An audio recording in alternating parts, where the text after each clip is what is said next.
भाइयों और बहनों, आपके साथ फिर से और एक विषय था तो लगा कि आप लोगों के साथ शेयर कर लें। माननीय प्रधानमंत्री जी, आपको नमन। मुझे लगता है कुछ भी करते मीडिया आपके साथ ही चलती है। ऐसा लगता है जैसा मीडिया फोकस्ड है आपके, विशेष तौर पे ट्रिप और यात्राओं के लिए ही मीडिया शायद आज वर्क कर रही है। लोगों की समस्याएं क्या हैं क्या नहीं है वो तो शायद मीडिया आजकल दिखाती भी नहीं है। 2 दिन पूर्व प्रधानमंत्री जी आप लद्दाख की यात्रा पे जाते हैं। वहाँ जाके आप लोगों से मिलते हैं, हमारे वीर सैनिकों से मिलते हैं, हमारे घायल सैनिकों से मिलते हैं और उनके हाल पता करते हैं। अच्छा लगा, उनका हाल पता करना एक बहुत अच्छी बात है। एक जिम्मेदारी भी है जो पहले ही कर देनी चाहिए थी, आपको पहले ही जाना चाहिए था। खैर कोई बात नहीं, लेकिन वहाँ जाके आप स्टेटमेंट देते हैं कि साम्राज्यवाद की नीति बहुत हुई। आखिर कौन साम्राज्यवाद की नीति बढ़ा रहा है? चाइना? तो चाइना का नाम ही ले लेते। हम देश आगे बढ़ रहा है, देश अपने दम पे बढ़ रहा है, ये बातें आप करते हैं। जब आप घायल सैनिकों से मिलने गए, जब वीर गति को प्राप्त हुए सैनिकों के परिवार से आप मिलने गए, तो आप ये भी जानते होंगे कि इन वीर सैनिकों की हत्या कैसे हुई। ये बात मुझे आपको बताने की आवश्यकता तो है नहीं, क्योंकि आपके पास तो एक अच्छी इंफॉर्मेशन हमेशा रहती है। मीडिया आपके साथ है, आपके साथ इतने बड़े बड़े सुरक्षा तंत्र प्रणाली के विभिन्न विभाग हैं। तो मेरा एक छोटा सा प्रश्न है मोदी जी आपसे कि मोदी जी, आप चाइना का नाम लेने में क्यों हिचकिचा रहे हैं? चाइना हमारे मैप को बदलने की कोशिश कर रहा है और बहुत हद तक कामयाब भी हो रहा है, क्योंकि लद्दाख के लोगों का कहना है कि वो लद्दाख में घुस चुके हैं। वीडियो आपने देखी होगी, काफ़ी वायरल है, ट्रेंडिंग है। जब चाइना हमारे मैप को बदल रहा है तो आप कहते हैं चाइना के ऐप को बदल दो। उससे चाइना को रोक देंगे क्या हम? और हमारे देश में आप हमारा प्रतिनिधित्व कर रहे हैं, माननीय प्रधानमंत्री हैं, सम्मानीय पद पे हैं आप, और पद का कद होता है, मैं शुरू से कहता आया हूं, शुरू से। लेकिन मैंने एक बार भी आपके मुंह से ये नहीं सुना कि चाइना की हम ईंट से ईंट बजा देंगे। आपने एक बार भी ये नहीं कहा कि चाइना को हम धरातल पे ले आएंगे। आप कांग्रेस मुक्त भारत की बात चौड़ा होकर करते हैं, तब आपका 56 इंच का सीना बढ़ जाता है, बहुत बड़े तरीके से बढ़ जाता है, फैल जाता है। ऐसा लगता है कि 56 इंच का सीना चाइना तो छोड़ो, आगे और चला जाएगा, जो भी हमारे देश के दुश्मन है। लेकिन आप उनका नाम ही नहीं लेते। मुझे समझ में नहीं आता मोदी जी, आपके अंदर का जो सारा वीर रस है वो केवल हमारे देश के विभिन्न राजनीतिक पार्टियों के लिए ही सीमित है क्या? कांग्रेस के लिए, ममता बनर्जी के लिए, बसपा के लिए, समाजवादी पार्टी के लिए और अरविंद केजरीवाल के पार्टी के लिए, केवल विपक्ष के लिए आपकी ताकत और 56 इंच का सीना दिखता है क्या? चाइना के लिए तो आप नाम भी नहीं ले पाते हो। क्या बात है, किस चीज़ का डर है? हम तो नहीं डरते, हम तो नहीं डरते। आप किसी भी देश के मुद्दे के लिए बात ही नहीं करते हो। जहां लगता है कि 4 दिन 5 दिन बैठ के चुपके से आते हो, मन की बात पता नहीं किससे कर लेते हो, दिल की बात आप सुनते ही नहीं हो, ना समझते हो। प्रधानमंत्री के पद पे आप आसीन है, मेरा नमन है आपको, लेकिन ऐसे प्रधानमंत्री नहीं सोचा था हमने। ये जरूरी नहीं कि प्रधानमंत्री खूब बोले तो वो वीर प्रधानमंत्री हो जाते हैं। हमने बहुत सारे प्रधानमंत्रियों का दौर देखा। हमने पूर्व प्रधानमंत्री मनमोहन सिंह जी का दौर देखा। हमने अटल बिहारी वाजपेयी जैसे भाजपा के एक बहुत ही वीर एवं श्रेष्ठतम प्रधानमंत्रियों का दौर देखा, जहां विपक्ष भी खड़े होकर तालियां बजाया करते थे, इतना सम्मान देते थे वो विपक्ष को। आपका जब से प्रवेश हुआ है भारतीय राजनीति में, आपका केवल एक ही एजेंडा रहा है, कांग्रेस मुक्त भारत, तृणमूल कांग्रेस मुक्त भारत, समाजवादी पार्टी मुक्त भारत, राष्ट्रीय जनता दल मुक्त भारत। अब तो बिहार का चुनाव है, अब तो आप पता नहीं तेजस्वी जी के लिए क्या क्या कांटे बिछा देंगे। नए नए आईटी सेल, आपके नए नए कमेंट्स डेवलप हो जाएंगे। मुझे एक बात बताइए माननीय प्रधानमंत्री जी, देश में पेट्रोल की कीमत, इसी पेट्रोल के नाम से आपने मनमोहन सिंह जी को ना जाने कितना बार भला बुरा कहा। आपके लोगों ने, आपने, आपके रविशंकर प्रसाद जी ने, स्मृति ईरानी जी ने, गडकरी जी ने, किन्होंने नहीं कही? आप मुझे बताएं। आज पता नहीं उनको मुंह में ताले क्यों हैं, आज आरएसएस चुप क्यों बैठा है, मुझे ये नहीं समझ में आता। भाई आरएसएस तो एक बहुत बड़ा संगठन है, वो रियलाइज करते हैं अपने जिम्मेदारियों को। एक बहुत बड़ी नैतिक जिम्मेदारी है आरएसएस की भी, क्योंकि वो केवल बीजेपी के लिए समर्पित नहीं है, वो राष्ट्र के लिए समर्पित है, जैसा कि वो बताते हैं। लेकिन उनकी ओर से तो मैं कुछ सुन ही नहीं पाता। एक वक्तव्य नहीं आ रहा है आजकल, ना राम माधव जी का आ रहा है, ना मोहन भागवत जी का आ रहा है, विभिन्न जो लोग हैं किसी का भी नहीं आ रहा है। माननीय प्रधानमंत्री जी, 1 महीने से लगातार पेट्रोल की कीमतें आप बढ़ा रहे हैं। उसके ऊपर भी एक दो कमेंट्स कर दें, आ जाएं पब्लिक के बीच में, आके देखें लोगों में क्या भावना है आपके प्रति। एक छोटी सी बेटी है हमारी देश की, जिनका भी वीडियो वायरल हुआ है, पेट्रोल की कीमत के ऊपर बीजेपी समर्थक बातें की है उन्होंने। मैं उस बेटी का फिर भी धन्यवाद देता हूं, उसमें साहस है, भारत की हर बेटी में साहस है। लेकिन मैं ये समझता हूं कि उनको किन पॉइंट्स को दे के ये वीडियो बनाया गया है। अगर भारत की और लाखों बेटियों को दे के मैं ये शुरू करवा दूं कि एक पेट्रोल की कीमत बढ़ने से सब्जी की कीमत बढ़ती है, ट्रांसपोर्टेशन की कीमत बढ़ती है, हर कमोडिटी की कीमत बढ़ती है, एक राज्य से दूसरे राज्य तक जो चीजें आती है उनकी कीमतों में वृद्धि होती है। क्यों? क्योंकि पेट्रोल और डीजल की वजह से वो डिपेंडेंट होते हैं। ठीक है, बच्ची ने एक सवाल पूछा कि सरकारी स्कूल कैसे चलते हैं, और मैं वही सरकारी स्कूल का जो डेटा है एक और भारत की वीर बेटी के माध्यम से जल्द आपके बीच में ला रहा हूं, तब आप क्या कहेंगे? एक बार भी देश के समक्ष देश की परेशानी में आप आते ही नहीं है माननीय प्रधानमंत्री जी। और पेट्रोलियम मिनिस्टर जो है हमारे, पता नहीं वो कौन है, मैं तो खुद असमंजस में हूं, क्योंकि अगर वो होते पद पे तो अब तक तो आ चुके होते, वो तो पालती मार के बैठे हुए हैं। गृह मंत्री इन पे टिप्पणी नहीं करते। वैसे गृह मंत्री को 10,000 LED लगा के बिहार के चुनाव की तैयारी में देखा जा सकता है। माननीय प्रधानमंत्री जी, 2 दिन अगर आप पूर्व चले गए लेह लद्दाख, तो मैं एक बात आपको बोलूंगा, उससे मनोबल बढ़ता नहीं है, उससे मनोबल बढ़ता नहीं है। अगर आप यहीं पे दिल्ली से खड़े खड़े कह दें ना कि चाइना को हम मुंह तोड़ जवाब देंगे, चाइना का नाम तो लीजिए। आप लोगों से कहते हैं चाइनीज गुड्स का बहिष्कार कर दें। माननीय प्रधानमंत्री जी, मुझे एक बात बताएं, जिन लोगों ने लाखों रुपए खर्च करके चीजें खरीदी हैं, उनकी सामान आप खरीदने के लिए मना कर दोगे। छोटे मोटे व्यापारी भी डिपेंडेंट करते हैं उनके लिए। आप मुझे ये बताओ वो कहां जाएंगे? आप ही ने मौका दिया था ना जी, आपने इंपोर्ट बंद करा देना था, ना माल आता ना लोग फंसते। अपनी भावना के लिए आप लाखों करोड़ों छोटे छोटे जो व्यापारी हैं, जो चाइना के गुड़ का भी काम करते हैं, आज उनके आपने लगा दिए फिर से, जिसे लंका लगाना बोलते हैं, लग गई उनकी। अब मुझे एक बात बताएं भाई साहब, माननीय प्रधानमंत्री जी, ये कैसी रणनीति है, ये कैसा सुशासन है, ये कैसा गुड गवर्नेंस है आपका? आप चाइना का गुणगान कर रहे थे पिछले 1 साल के अंदर। जिनपिंग जी का मुखौटा बच्चों को गुजरात में, तमिलनाडु में, पता नहीं कहां कहां लेकर आपने रैलियां करवा दी। तब आपको नहीं पता था कि इस पड़ोसी का ड्रैगन जो है क्या है, आप नहीं जानते। चाइना का इतिहास रहा है, आप तो इतिहास के अच्छे ज्ञाता रहे हैं, बहुत बढ़िया तरीके से इतिहास आपके लोग पढ़ते होंगे। अब चाइना हमारा भूगोल बदल रहा है, अब चाइना हमारा भूगोल बदलने में लगा है। आप चाइना का ऐप बदलने में लग गए, टिकटॉक बंद कर दो, यूसी ब्राउजर बंद कर दो, और पता नहीं कौन कौन से एप्लीकेशन बंद कर दो। आखिर इन एप्लीकेशंस को लागू करने की परमिशन किसने दी? अब आपकी बात और बड़ी करता हूं, चाइना के मोबाइल, लोगों ने लाखों रुपए के शोरूम खोले हुए, MI के, रेडमी के। अब आपके प्रचार, आपकी पार्टी के IT सेल के प्रचार के बाद लोग वो मोबाइल नहीं खरीदेंगे। उन बेचारों का क्या, चाइना उनसे मोबाइल वापस नहीं लेगा? वैसे ही लॉकडाउन में लोग मर रहे हैं, नोटबंदी से लोग त्रस्त हैं, ग्रसित हैं, आपके बुरे पॉलिसी से लोग भुगत रहे हैं। भुखमरी है आपके गंदे गंदे पॉलिसी से। मैं तो आपके पॉलिसीज को गंदा बोलता हूं, क्योंकि अच्छा कैसे बोल सकता हूं? जिसका रिजल्ट अच्छा होगा उसे ही तो अच्छा बोलूंगा ना। आपने एक बार भी अपने किसी एक पॉलिसी को कभी कामयाब करते हुए नहीं देखा। केवल आपको मैं भी गिनाऊंगा, आज आपके उपलब्धियां थोड़ा गिनाना चाहूंगा। लेकिन मैंने देखा है, कभी समंदर के किनारे चले जाते हैं आप, टहलने लगते हैं, 2 पॉलिथीन उठाते हैं और मीडिया कवर कर लेती है कि देश का प्रधानमंत्री स्वच्छता में लगा हुआ है। एक बात बताइए, पॉलिथीन में कचरा उठाने से देश स्वच्छ हो जाएगा? इसे तो मीडिया कवरेज बोलते हैं, फुटेज लेना। कितना फुटेज चाहिए आपको? और एक काम करते हैं, सारे चैनलों में हम ना अपनी टी-शर्ट में आपका नाम प्रिंट करा लेते हैं, our greatest prime minister till date who has led us down, that is honourable Narendra Singh Modi ji. आप बोलिए, मैं आह्वान करूंगा, लोग मान लेंगे। लोग मुझे भी सुनते हैं, लोग मुझे प्यार करते हैं।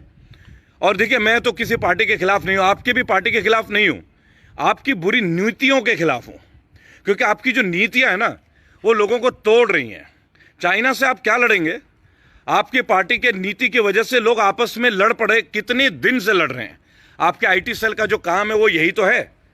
मैं तो खुल के बोलता हूं, मैं खुल के बोलता हूं, पर लोकल बोलते हैं।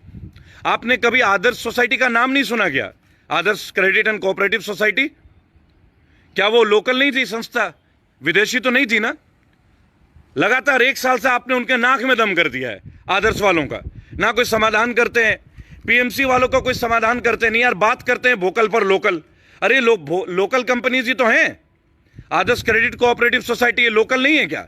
मुकेश मोदी, राहुल मोदी, प्रियंका लोधा ये क्या विदेशी पैदा हुए क्या? जिनपिंग के भाई बहन है क्या? ये समाधान करते नहीं है, नई नई बातें ले आते, मुद्दा ले आते, मीडिया फुटेज करते हैं, चाहते कि लोग आपकी तारीफ कर जाएं। केवल कितने दिन झूठे तारीफों में रहेंगे आप? मेक इन इंडिया, प्रधानमंत्री जी आप ही का बेटा हूं, इस राष्ट्र का भी बेटा हूं। आपका पद है और मैं उस पद को नमन करता हूं, क्योंकि प्रधानमंत्री सर्वोच्च पद है, राष्ट्रपति जी महोदय तो है ही, लेकिन आप तो भाई लोकतांत्रिक तरीके से हैं। सब फैसले तो आपके गवर्नेंस ने लेनी है। कुछ बातें हैं जिससे बहुत नाराजगी है लोगों में, ना लोगों की सुन रहे हो, ना लोगों की समस्याएं देख रहे हो, कोई एक काम भी तो नहीं कर रहे हो। पेट्रोल की कीमतें बढ़ाए जा रहे हो, लोगों को इतना प्रश्न है भाई, इतना सस्ता क्रूड ऑयल है बाहर में, जहां विदेशों से आप ला रहे हैं, आपके पास तो एक एक बॉटल नहीं होगी, इतना आपने भर लिया पेट्रोल। इसी तरीके से अपने पार्टी के लिए आप फंड इकट्ठा कर रहे हैं। पीएम केयर बना दिया आपने, आरटीआई के दायरे में नहीं लाए, और अब काले धन की बात करते हैं। ऐसे आएगी क्या भ्रष्टाचार मुक्त भारत? ऐसे होगा? अपने शब्दों पे चलिए, practice what you preach. If honesty is the best policy, I am using the word if honesty is the best policy, where do you stand? Where is your party stand on honesty? I just want to know that. Your finance minister never comes before the public. PMC bank, Adarsh credit, Sahara और पता नहीं कितने ऐसे societies हैं जिनको आप लोगों ने लोगों को त्रस्त कर दिया। लोग मर रहे हैं, आपको पता नहीं कानों में जूं तक नहीं रेंग रही है। इतना महसूस हो रहा है चाइना चाइना करके। अब बिहार में इलेक्शन आ रहे हैं तो आप चाइना का नाम पे एक और मेडल ले लेंगे। आपको लगता है पॉसिबल है? खड़ा हो जाऊं क्या तेज प्रताप जी के साथ, तेजस्वी के साथ खड़ा हो जाऊं? तेजस्वी भाई साहब के साथ में खड़ा हो जाऊं? देखेंगे आप बिहार में कितना कमल खिलाएंगे। मेरे वीडियो में आपने सुना होगा, फिर से बिहार आना है और फिर से कमल खिलाना है। पॉसिबल है क्या? ऐसे खिलाएंगे? अरे हम हर जगह कमल खिला देंगे आपके लिए। एक काम कीजिए ना, विपक्ष को उनका सम्मान दीजिए। पहला, विपक्ष को साथ लेके काम कीजिए। लोकल ट्रेडिशंस को भी समझिए। लोकल ट्रेडिशन समझते नहीं है, किसी की बात आपने सुननी नहीं है, केवल अपनी बात सुनानी है। अरे परेशान हो गए लगातार सुनते सुनते। चाइना का नाम नहीं लिया जा रहा। 56 इंच का सीना क्या काम का है भाई? हमसे बोलिए, खुल के बोलते हैं। हमारी देश की वीरांगनाएं देखिए, वीर महिलाएं देखिए, खुल के आप एक बार आह्वान तो कर दीजिए। हमें डर है क्या युद्ध से? चाइना से हम डरते हैं क्या? आप नाम लेने से डरते हो, हम तो लड़ने से नहीं डरते। अकेले आप ही तो भारतीय नहीं हो ना, भारत मां के शेर अकेले आप नहीं हो, क्योंकि शेर की परिभाषा ही कुछ और है। मैं तो कभी बोलता भी नहीं, क्योंकि शेर तो एक पशु है। पशु को या तो जंगल में होना चाहिए, सर्कस में होना चाहिए। इंसानों के बीच में पशु की क्या जरूरत है? माननीय प्रधानमंत्री जी, इस तरह का मीडिया अप्रोच छोड़ के जड़ से जमीनी तौर पे लोगों के बीच में आइए। जुमलों के सहारे सरकार बना ली, जुमलों के सहारे लोगों के दिल में बैठ गए। ज्यादा दिन नहीं चलेंगे जुमले। एक लिमिट होती है हर चीज की। लिमिट क्रॉस होने लग जाए, लोग समझ जाते हैं। लोग समझने लग गए आपको। जिस तरीके से आप पेट्रोल में कर रहे हो ना, लोग समझ गए। जिस तरह से आप चाइना का बहिष्कार करवा रहे हो, छोटे मोटे खुरदरे व्यापारियों को डायरेक्ट मौत दे रहे हैं आप। बैकअप पैकेज कोई है नहीं, 20 लाख करोड़ की बातें करते हैं। कहां है वो 20 लाख करोड़? जरा डिटेल दे देते, थोड़ा सा डिटेल दे दीजिए। निर्मला जी तो चुपी बैठे हो गई हैं बिल्कुल ही। पेट्रोलियम मिनिस्टर तो घर से नहीं निकल रहे, मुझे लग रहा है। लोगों के बीच दोबारा मिनिस्टर का पद ही नहीं मिलने वाला। मैं आपको बता दूं, आपको मौका नहीं मिलेगा, कमल नहीं खिलने वाला। अब जहां आप नहीं है उसी राज्य को गाली दे देते हैं। कभी कहते हैं बंगाल में अत्याचार हो रहा है। अत्याचार तो आप ही करवा रहे हैं, अत्याचार तो आप ही करवा रहे हैं। ममता जी की पार्टी के लोगों को अपने साथ ले लेते हो और फिर ममता जी को गलत बता देते हो। शारदा घोटाले का क्या हुआ माननीय प्रधानमंत्री जी? आपने वादा किया था रॉबर्ट वाड्रा को अब जेल के अंदर भर दोगे। शीला दीक्षित ने इतने लाखों करोड़ का घोटाला किया, क्या हुआ उन घोटालों का? एक जवाब तो मिला नहीं मुझे आज तक। लाखों करोड़ों हिंदुस्तानी वेट कर रहे हैं आपकी ईमानदारी के जवाबों का। कहा था स्विट्जरलैंड से इतने लाखों करोड़ों ले आओगे, कितने ले आए? हमारा लिए जा रहे हो, लगातार लिए जा रहे हो।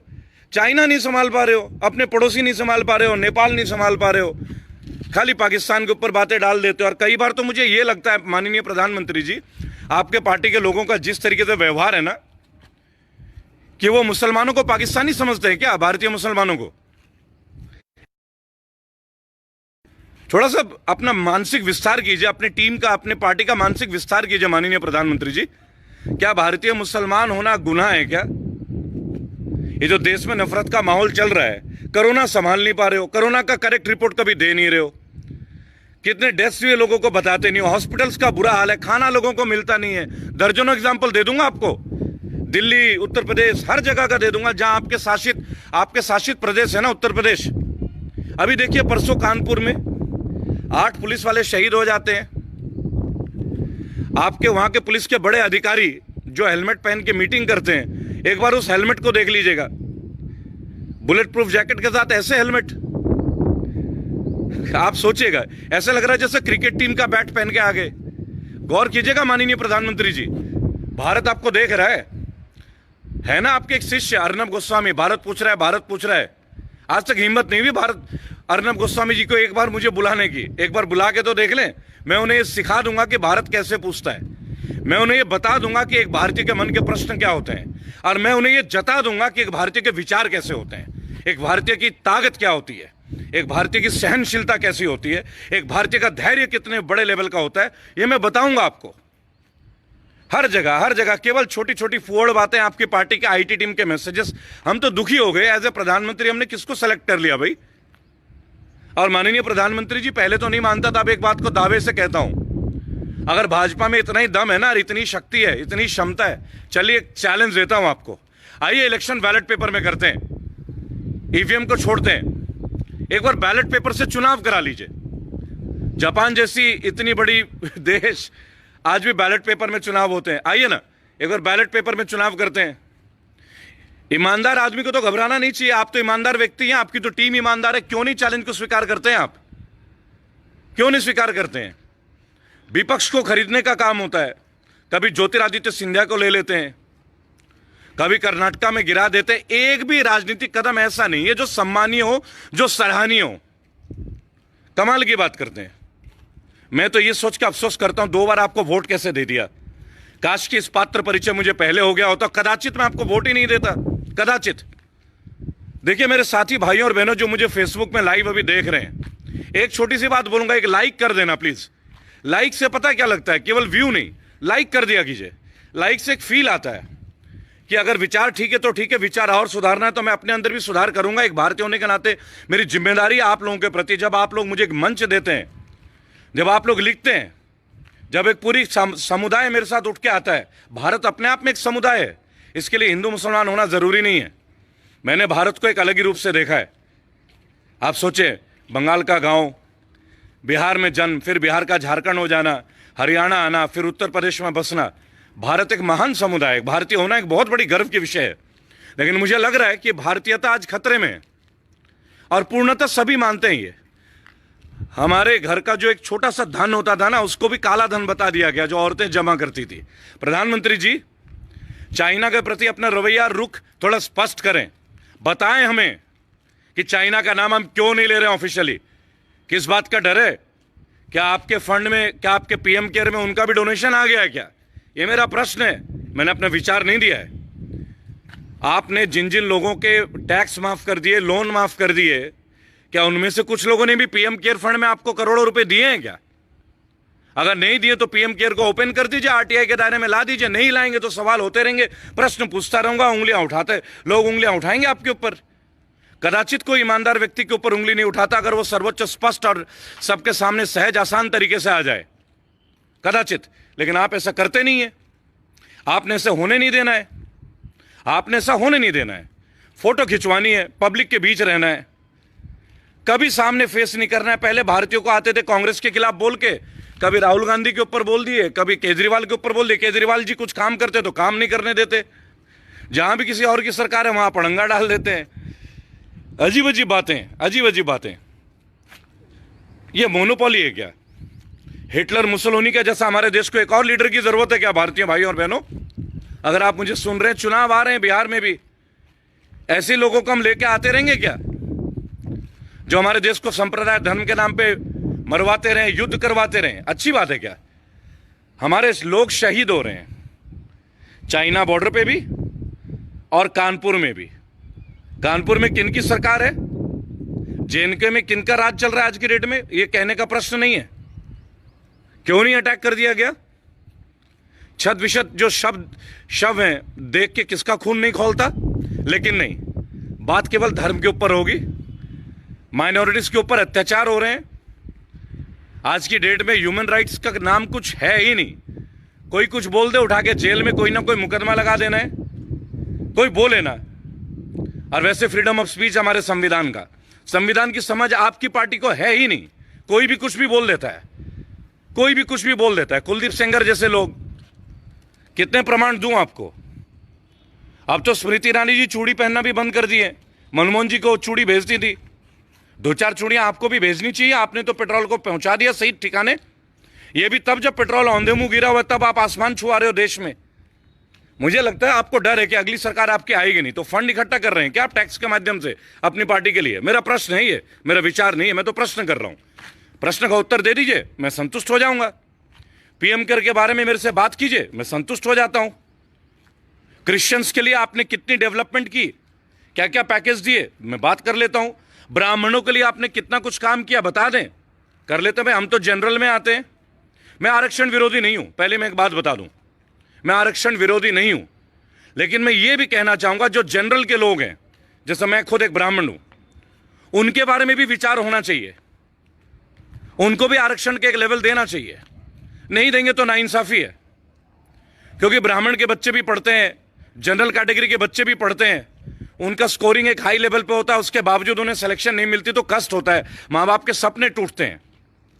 आप दलित को आरक्षण दीजिए, मैं सम्मान करूंगा, क्योंकि दलित है आरक्षण के योग्य। बहुत सारा कष्ट है उनको, मैं समझता हूं।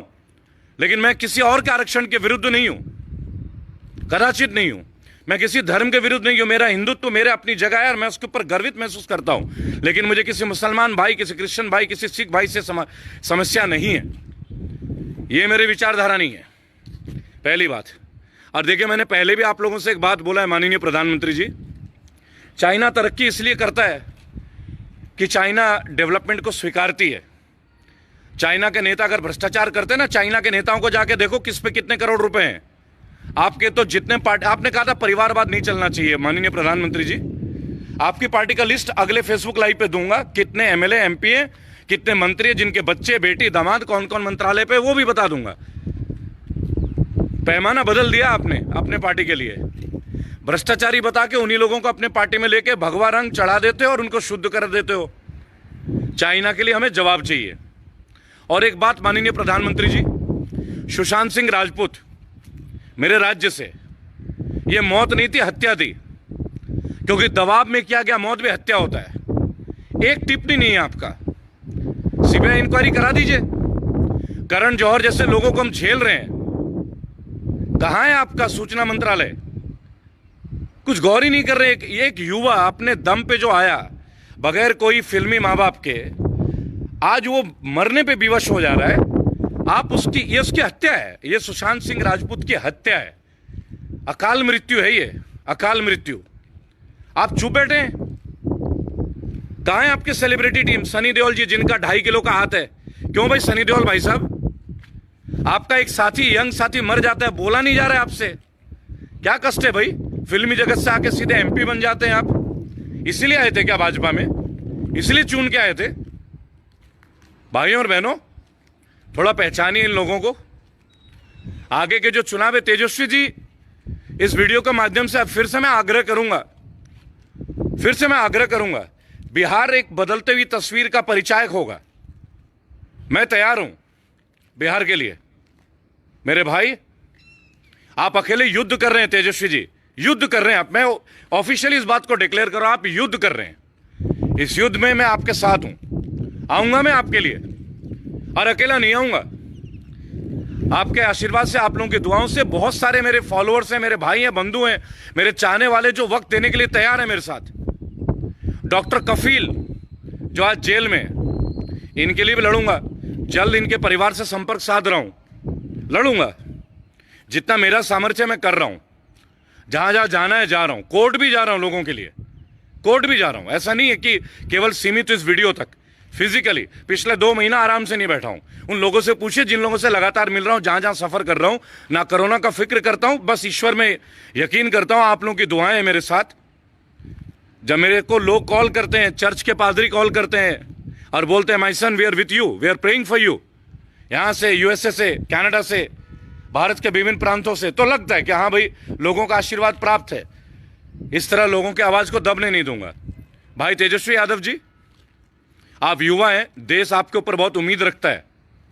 जो विपक्ष को खत्म कर रहा है ना, विपक्ष को मजबूत होने की जरूरत है। मेरे भाई, मैं अपना सहयोग आपको देने के लिए तैयार हूं, मैं अपना वक्त आपको देने के लिए तैयार हूं। 3 महीने बिहार को दूंगा, एक एक गली जाऊंगा, पूरी चीज तैयार कर रखी है, पूरी चीजें तैयार की हैं।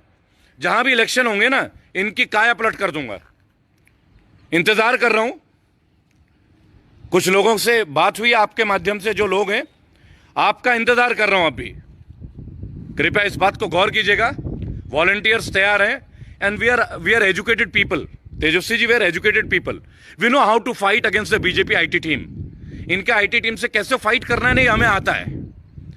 मैं तमाम लीडरों से एक बात बोलूंगा, ममता जी आपसे भी हाथ जोड़ के विनती करूंगा, ये जो राज्यों के खिलाफ षड्यंत्र हो रहा है ना, आप बुलाएं। इन षड्यंत्रों को हम लोग विफल कर देंगे। Together we can and together we will. हम 12वीं पास नहीं है। एक बात बोलूंगा, जो शिक्षा मंत्री के पद का ख्वाब देखते हैं, आप जानते हैं मैं इशारा किसके लिए कर रहा हूं, आप अच्छी तरह जानते हैं। ऐसे लोगों को बता दिया जाता है। देखिए भाई और बहनों, चाइना का बहिष्कार अवश्य कीजिए, लेकिन एक बात मैं आपसे बोलूंगा, उन लोगों के बारे में भी सोचिएगा जिन्होंने लाखों रुपए का सामान खरीदा हुआ। उन बेचारों की क्या गलती है? इसी सरकार ने परमिशन दी, इन्होंने इंपोर्ट कराया, इन्होंने कमाया, चाइना से जमीन दे दी, और अब कहते हो उनको बंद कर दो, नीचे वाले को मार दो। इस बीजेपी की नीति ये रही कि नीचे वालों को मार दो अच्छे तरीके से। जो गरीब है, मैं आपको आज एक बात बता दे रहा हूं, बेबस जनता है और मजबूत सरकार है। बेबस जनता बनाम मजबूत सरकार। अब आप ये बताओ, सरकार जीतेगी या जनता जीतेगी? मैं तो जनता के लिए हूं और मैं जीत के ही रहूंगा, मैं हार नहीं मानूंगा, मैं भारतीय हूं। इन्हीं पंक्तियों से आज का वीडियो समाप्त करता हूं। जल्द आपके बीच में फिर आऊंगा। रिक्वेस्ट करूंगा कि लाइक अवश्य कीजिए, थोड़ा प्रोत्साहन दीजिए, वैसे भी आप लोग बहुत प्रोत्साहन देते हैं। जय हिंद, जय भारत।